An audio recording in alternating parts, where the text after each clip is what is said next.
Okay, let's do another reaction video. We haven't done one of these in a long time, and they're always kind of fun, right? So this one is from Shawn Ryan Clips, a very successful podcaster. Apparently he's a new Christian, which is a phenomenon that's been happening more and more with a lot of podcasters. And he's talking with Ruslan. He's a successful Christian podcaster also. And they're talking about Israel. Hot topic right now in Christian circles. Is this the Israel that was prophesied? A lot of controversy, a lot of debates on this topic, and I want to add in my 2 cents. So here goes. I had a conversation with him about, I'm not interested in what people think. I'm interested in what the scriptures say. Mm-hmm. And I'm confused by a lot of the scriptures. Mm-hmm. And he had brought up, I believe it's Ezekiel 38, 39, several times to me. Didn't really understand it. I don't know if he's talking about at the time or this is going to happen in the future, but it basically says that all the nations will rise against Israel. Mm-hmm. We see a lot of that happening right now. I am not happy with what's going on over there at all. October 7th was horrible. Gaza looks like a dumpster. 60,000 people killed. That's several months old, probably a lot more now. Bomb Catholic churches in Libya. I am not happy with what's going on over there. But, at the same time, when we see this, the rise against Israel, and it's everywhere in my feed. You click on one thing, you want to hear what somebody says, the next thing you know, that's your entire feed. Mm-hmm. And it is in every comment section, doesn't matter what the post is, mm-hmm. Everything, there are people out there that claim everything is Israel's fault. In Ezekiel 38, 39, it talks about these, I think it's 12 nations that rise up against Israel. That's where the Antichrist will come from. Mm-hmm. And so, I'm curious about what are your thoughts on this? I think he's referring to 10 nations that form an alliance, and the Antichrist comes from those 10 nations. And then the Antichrist has a war with 3 of those original 10 nations, and then there's a coalition, and they attack Israel in the end times. So you're right in that Ezekiel, Jeremiah, and Daniel are being written at the same time. They're all contemporaries of each other, and they're being written to and about the children of Israel who are exiled in Babylon. So that's the backdrop of those 3 books. And so it's very wild stuff, right? Now, Babylon was the enemy, and they were held captive, taken out of the land. And in those books, there's apocalyptic stuff in all of them. Daniel has some really wild stuff about the Son of Man. He's coming back, and there's all kinds of really cryptic stuff in there that is prophetic, but it's also serving 2 purposes. It's also speaking about stuff that's happening there now. That's another thing to always keep in mind, that prophecies can, be referring to something happening in real time, and it could be a shadow of something that's coming, in the future.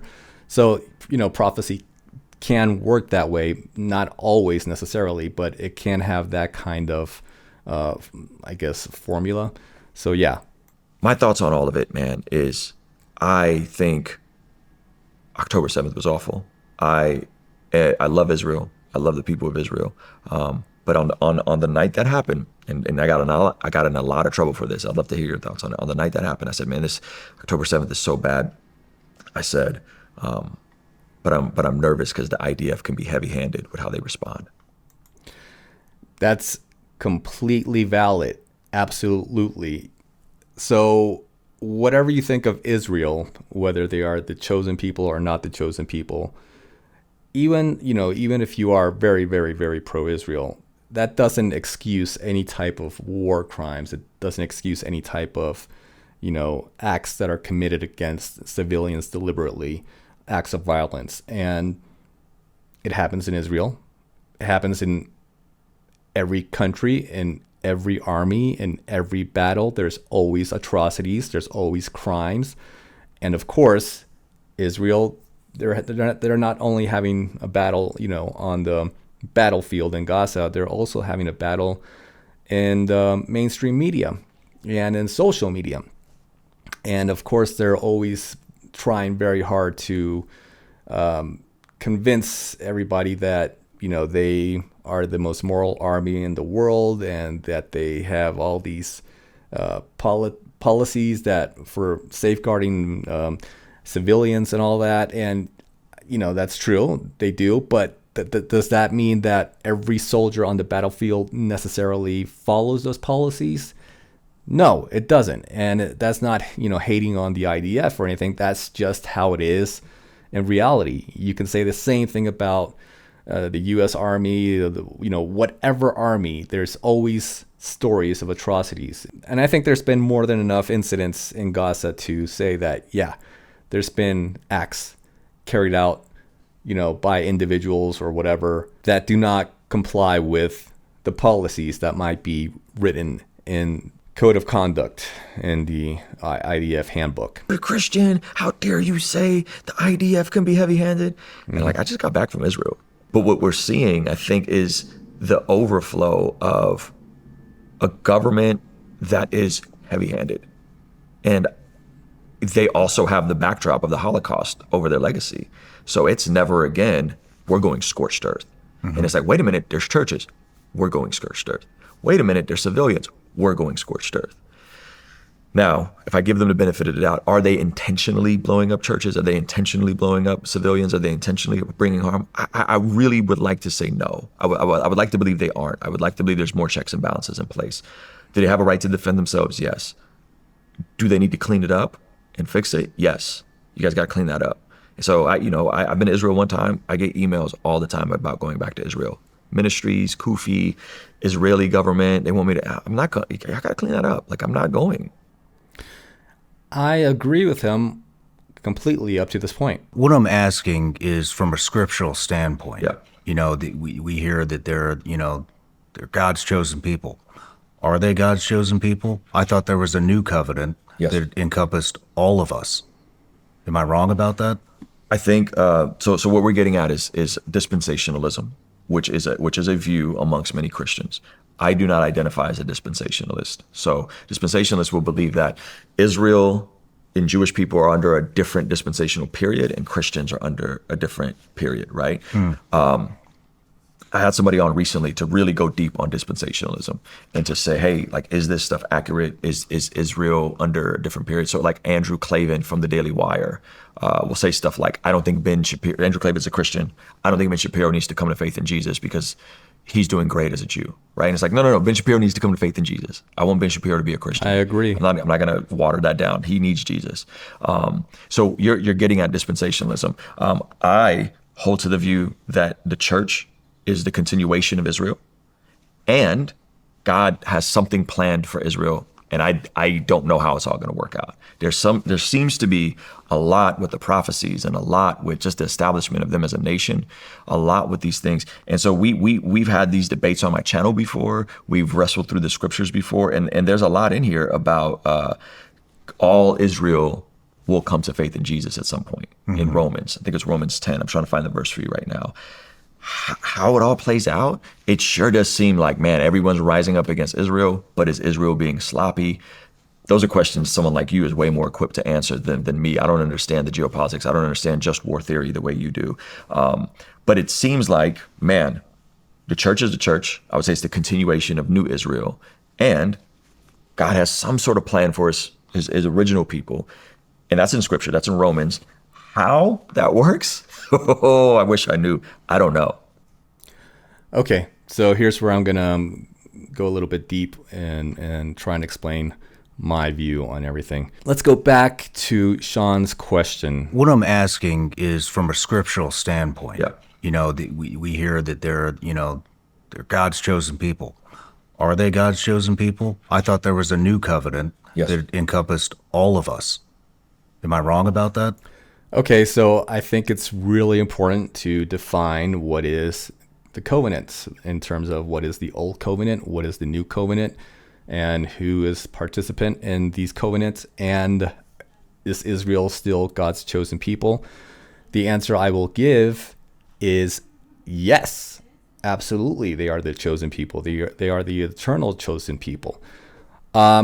And here's where all this controversy and all these conflicts arise, because you look at Israel, they're a secular nation. They reject Jesus. They have gay pride parades. They have all this stuff going on that is just not biblical, just not, according to Torah teachings. So a lot of people say that can't be Israel. That can't be the people of the covenant, because look at them. Okay, first of all, if you're going to make that kind of judgment or that kind of observation, then you would have to look in the Old Testament and see a completely different kind of Israel to say that this Israel is so different, it cannot be the same Israel as what we have in the Old Testament. But you open up the Old Testament and you see a nation that is rebellious against God, so much so that God himself said to Israel, Sodom and Gomorrah are more righteous than you. We see God dealing with Israel for centuries and centuries and centuries regarding how bad they are, how rebellious they are, how they turn to other gods, how they do horrible practices with themselves, with their children, all these pagan practices, all these perverse things. And he sends them prophet after prophet to repent, and it's just a rebellious people, not 100% of the time, but in too many times, in too many periods. So to say that this Israel, let's say you do not like this Israel, and you say, look at all the atrocities they're committing and all the genocide and all these words that we're hearing in the mainstream media. That can't possibly be this Israel. Look how they reject God. Look how they don't accept Jesus. Look how they do this. Look at their gay pride parades. Look at that and that and that and that. Guess what? It lines up with the Old Testament Israel. It sounds like those people who are saying that haven't read the Old Testament. The Old Testament is one of the most violent books that, you can read. And that violence and chaos and all that comes from how rebellious Israel is to God. Okay, so you have that aspect. Second, we have to define what are covenants. So here goes. I think this is very easy. The covenant, the old covenant of the Old Testament is the law of God. Follow the law of God, okay? Follow the law of God, and he will accept you as his people. He will bless you if you follow his laws. The laws that he gave to Moses on Mount Sinai that were summarized with, 10 commandments, but actually there are around like 613 laws. What is the new covenant? The new covenant is the exact same laws. Nothing has changed, not one jot or one tittle. If you do a search on the internet of every verse that refers to the new covenant, all you're going to see is, this is the law. Follow my law. What changes? What makes it old versus what makes it new? It's the format of where the law is placed. Okay? The old format is tablets of stone, and it's symbolic, or you can make an argument that it's symbolizing how hard man's heart is and how difficult it is for man to accept God's law. It's symbolic of how dead man is inside, how spiritually dead he is, that he cannot receive this law of God in him. So the law has to be something external to him. The law is like a policeman that God places for the people to obey. It's not within them to obey. It's kind of like an obligation to obey. And there's rewards if you do obey. But God wants to fix that. He wants to fix the heart of man. He wants to fix the spirit of man that was broken. And he wants to put his law, his word, into their hearts so that the people will love his law, will love following his rules and regulations, will not need a policeman outside, external to them to do what's right and to avoid what's wrong. It will be from within them to do what's right and to avoid what's wrong. That's the new covenant. That's what you will see every time you look at the Bible. The new covenant is simply the same law, every jot and every tittle that is going from tablets of stone to the heart of man, a new heart, a new spirit, a new person, a new being, a new creation in God. And here lies the problem, because in Christianity, like mainstream Christianity, this is not the definitions they give the covenant. In mainstream Christianity, they have something totally different. They say the old covenant is the law, and the new covenant is Jesus dying on the cross, which is not the case at all. Again, this is the standard definition in mainstream Christianity, but you will not find that definition anywhere in the Bible. The definition of the new covenant is the law of God, you practicing the law of God, and it being something that is within you to practice. Mainstream Christianity does not follow the law. They say the law is obsolete. Therefore, they are not in covenant. Here's something else that needs to be distinguished. It's super important. Covenant is not salvation. Jesus is salvation. The law is covenant. You have to separate those two, and Christianity does not do this, and it leads to a lot of confusion. Understand what the definition of covenant is. Covenant is a transaction. It is a deal. God is saying, make a deal with me. Follow my word, follow my laws, and I will do this for you. The this is listed in 3 sections, completely. Leviticus 26, Deuteronomy 7, Deuteronomy 28. You will find a list of the results, the rewards, whatever you want to call them, of following God's law. And some of those rewards includes prosperity, material prosperity. Your fields will increase, your production will increase. You'll have, you'll be very successful in whatever you do, whatever you produce. Again, read those chapters and see the results for yourself. Absolutely nowhere will you find you will go to heaven if you follow all my laws. You will not find that anywhere. And that is extremely important to understand, because the Christian concept of the new covenant is that nobody could fulfill the old covenant, the law. Nobody could do it. So God had to create something new, which was Jesus dying on the cross so that we could be saved, because the old covenant was for salvation, but nobody could, save themselves. So Jesus had to come along and save us. But there's absolutely nothing about eternal salvation by following the law. There's nothing. You could do it perfectly, and you die and you go to the underworld, because you're not going to heaven. There's just no salvation in the Old Testament. And if you understand this, you'll understand a little bit better the interaction that Jesus had with the rich young man. I did a whole video on that, so check it out so you can understand how they're interacting exactly in terms of the law and all of that stuff. So why is Jesus Christ dying on the cross not the new covenant? Because the Bible, first of all, the Bible says it's not the new covenant. The new covenant is the law. Second, because, like I said, covenant is a deal, a transaction. You do this, I'll do that. The salvation of Jesus Christ, him dying on the cross, him giving us eternal salvation.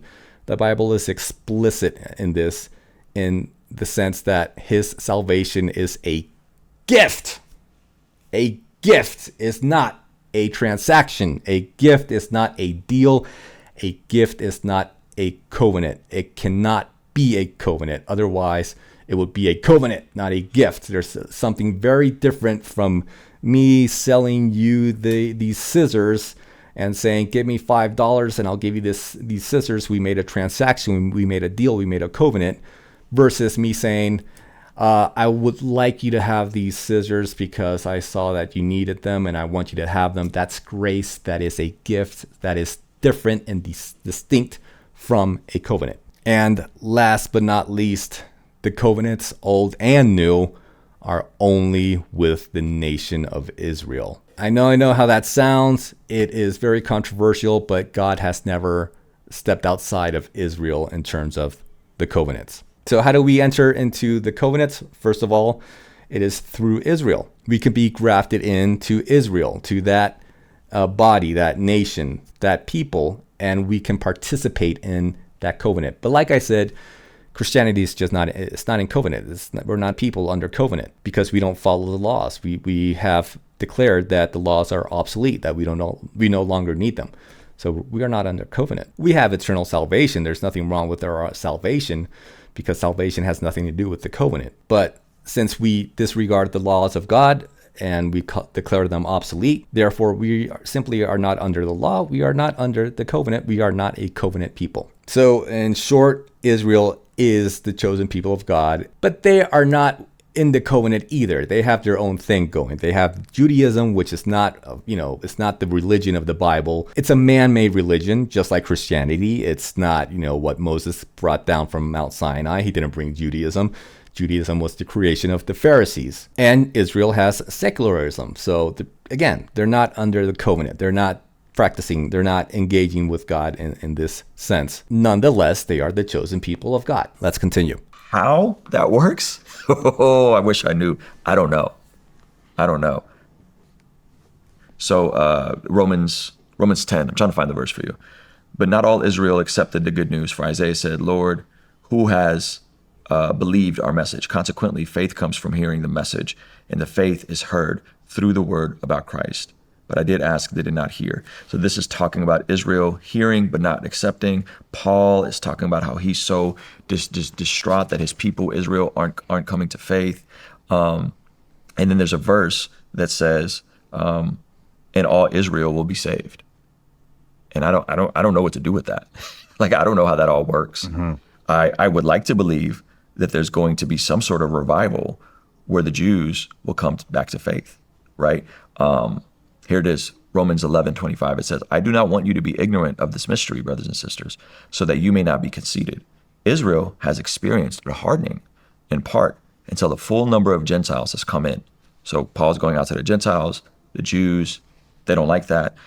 He's writing to a mixed church in Rome, both Gentiles and Jews. Gentiles are just non-Jewish people, non-Jewish Christians. Verse 26, and in this way, all Israel will be saved. As it is written, the deliverer will come from Zion. He will turn godlessness away from Jacob. And this is my covenant with them when I take away their sins. As far as the gospel is concerned, they are enemies for your sake. But as far as election is concerned, they are loved on accounts of the patriarchs. For God's gifts are irrevocable. There's a lot of tension there. It says all Israel will be saved. It says they're hardened right now. But it says that because of the patriarchs, because of Abraham, because of Jacob, that at some point it sounds like God's gonna turn Israel to him, back to Jesus. I don't know how that works. Me neither. I don't know how it works either. I mean, and then there's the other hand where you hear, the only way to the Father is through me. Mm-hmm. Well, if they don't believe in him, how do they get there? Yeah. And what happens to all of the Gentiles mm-hmm. who didn't believe? I mean, are we on a different, system? Yeah. What do you mean by a different timeline? Dispensationalism is the view that there's different dispensational periods and that God interacts with his people in different agreements. And so the Jews are under a different dispensational period, and we as Christians are under a new one. So sometimes that can look real wonky, and saying, like Christians that are like really into Israeli stuff and just give Israel a blank check to do anything. Mm-hmm. That's how that can look, right? And I don't want to name names on here. We've talked about this on my channel extensively. I had my friend on who's a dispensationalist, and we were trying to kind of hash this out, because he was like, you sound like a dispensationalist. I'm like, I'm not a dispensationalist. You need to believe in Jesus, right? Whereas covenantal theology, which would be, hey, there are different covenants that God has, and we are under the new covenant, and the church has replaced Israel as the new Israel. So I'm kind of in between both positions. I think God is going to save Israel, and I think God has a plan for Israel. I don't know how that works. Okay, to kind of conclude, I mean, this is like a 10-hour conversation, but, just meanwhile, the Jews coming back to Israel is a huge sign. It's major. You have to keep your eyes open for the signs of end times, and the Jews returning to Israel is one of those huge signs. If you're saying, no, that's not it, that's just fake, those are fake European Jews, whatever, I mean, it's the same as the 5 foolish virgins. They don't have oil in their lamp. They're not seeing things, okay? And they're missing out on milestones that need to happen for end times. And again, expecting this incredibly holy people, just good, who love Jesus, to return to Israel, that's not prophesized at all. That's imagination. That's Christian projection of what they think things should be in the end times. But what does the Bible say about end times? The Bible says that when the Jews return, the nations are going to be trying to divide the land of Israel. And that's what's happening right now. It's called Palestine. They're trying to create a nation called Palestine by taking away territory from Israel. And God said he will not let that happen. And what we see in Gaza right now and the West Bank is cause and effect. I'm not saying it's justified. I'm not saying, Israel is, the good guys and whatever they're doing is fine. No, it's a bad situation. A lot of people are dying, a lot of suffering, but it is cause and effect.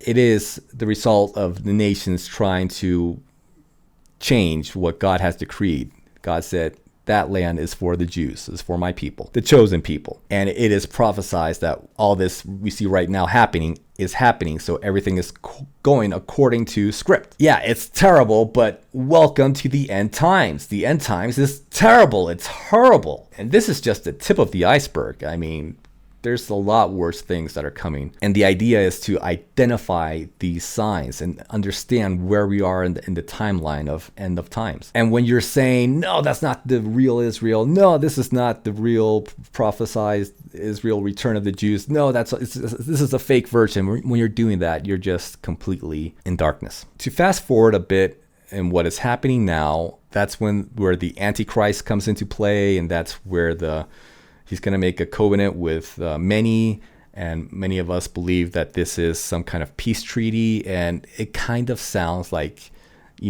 that's a good interpretation, because right now nobody knows how to solve this problem in Gaza, in Israel. Nobody has a solution. And how are you going to make two states, or try and make two states from these mortal enemies that are now Palestinians and Israelis? If it was bad before, how are you going to try and implement it now that all this has happened?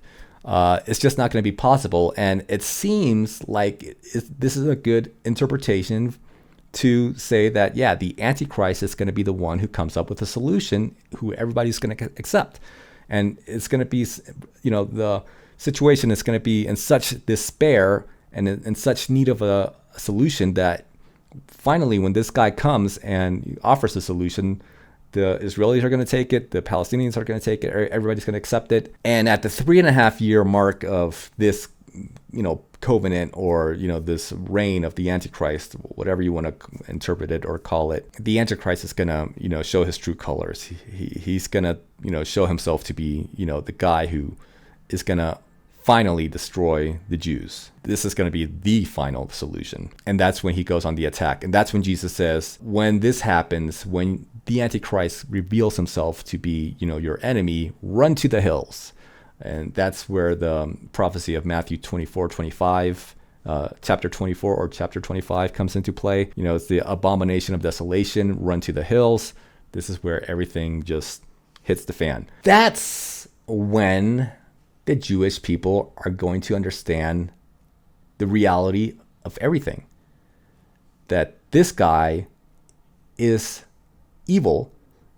He was not there to help. He was not there to bring peace. He was there. It was just a ploy to get into the territory and destroy the Jewish people.